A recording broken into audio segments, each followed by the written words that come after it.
Ito mga ka-JJR, Brother DCP-T420W. Yan, kung makikita nyo, nakailaw lahat. Tapos, pag nag-print kayo, ito po yung lalabas sa screen ng computer nyo or laptop. Ito, tingnan nyo kung parehas nung sa inyo. Ayan, ink absorbance pad full. Ngayon, ang gagawin natin dito mga ka-JJR, re-reset po natin. Naabot po kasi na yung maximum print ng printer nyo. Ibig sabihin, lahat kasi ng print nyo may bilang. Kasama na po dyan yung mga power cleaning, yung head cleaning, mga cleaning, kasama na dyan. Kaya napuno na. Pero hindi naman po ito kailangan i-reset lang nyo.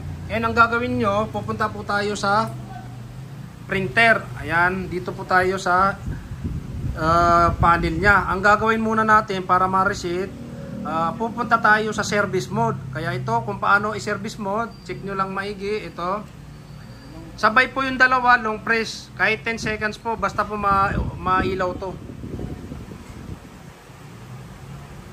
Yan, tapos iilaw po yan. Yan. Tapos yung shortcut naman po, 2 beses. 1, 2, yan. Tapos isusunod naman po, itong mono na puti, kulay puti, 4 na beses. 1, 2, 3, 4. Ganun lang po mag-service mode. Tapos makikita nyo, 2 na yung ilaw. Umilaw na yung sabay yung 2. Ngayon pupunta naman po tayo sa Brother Utilities. Yan mga ka-JJR, ito yung Brother Utilities. Kailangan may ganito po kayo. Kaya double click nyo, ito po yung lalabas.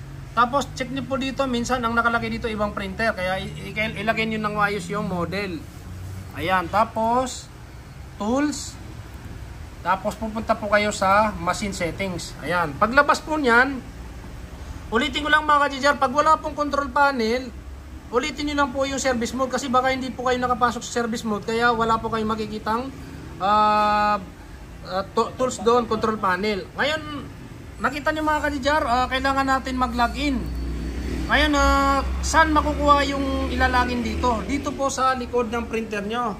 Yung nakalagay po ay PWD. Ayan. Ayan mga ka-JJR, kaya importante ito. Maganda ito, picturean nyo or ilista nyo sa papel. Kasi pag ito napunit dito, hindi mahirap pa yung makapaghanap o mahanap ito. Kaya ito, sinulat na namin sa papel. Ayan, para hindi na natin babalik-balik tayo ng printer. Yan, ibalik natin. Tapos ito, babalik tayo sa login. Ayan, ilalagin natin yung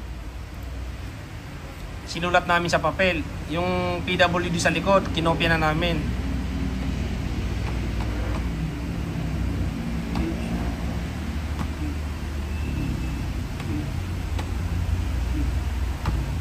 Ayan, tapos login.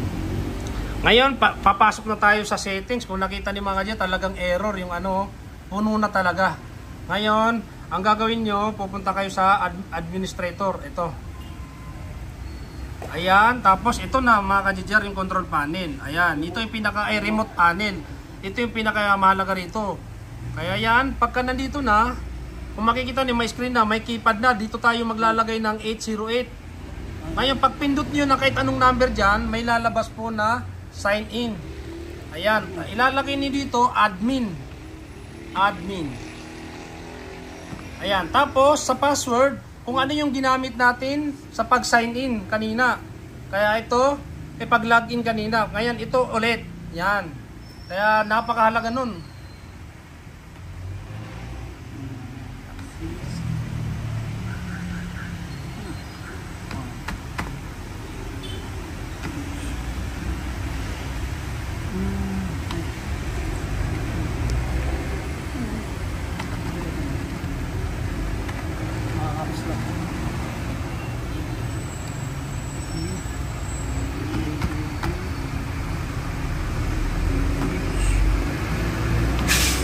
F8D.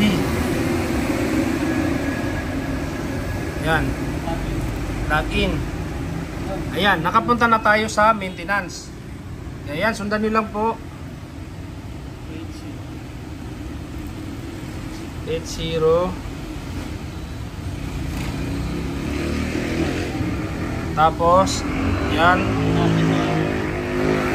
Hanapin nyo dyan yung ports count. Page Size type.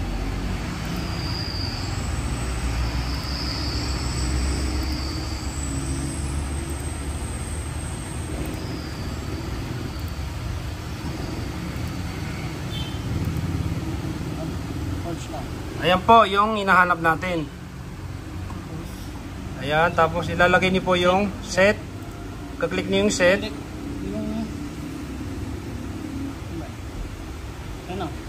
Ayan. Ayan no, 7 plus pala, 7.6. Kaya talagang ano, full na.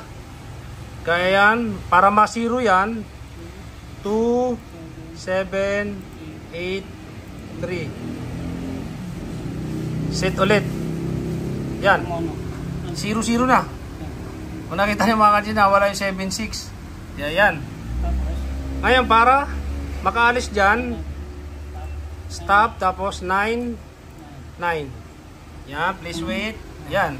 Nag-restart na yung printer nyo. Yan. Kung nakita niyo nag-restart, wala na yung dalawang ilaw dito na red.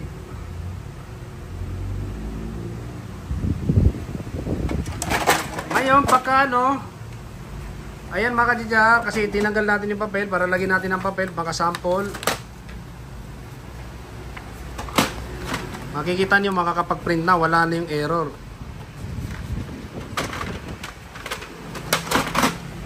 Ayan, nawala na yung nag-standby na, kaya ready to print na.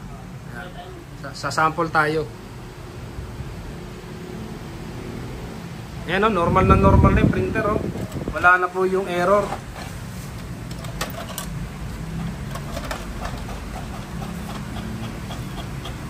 Wow, sarap ng ano, printer head oh. Yan, ang ganda ng test print. Kaya yun, ganun lang po mag-reset ng brother na to. Kaya kung nakatulong po or nagustuhan yung video, huwag niyo pong kalimutan mag-like. Kasi yung like nyo ay napakalaking tulong po yan sa aming YouTube channel. Tapos kung hindi naman po kayo nakapag-subscribe, mag-subscribe na rin kayo para updated po kayo sa mga printer repair. Ayun po yung Facebook namin, GJR Printer din. Pwede kayong mag-inquire o pwede kayong mag-walk-in dito sa amin. Pre-check-up kami. Kaya ayun, maraming salamat po. Ito, linagay natin test print. Papakita namin sa suki namin. Ready to pick up na. Receipt na yung printer niya. Yung ganun lang po. Yung nahirapan po, paano pumasok sa control panel at saka yung, ano yung isa? Control panel at saka yung pinasok natin na isa. Administrator. Yung ganun lang po. Paano po mag-install nun?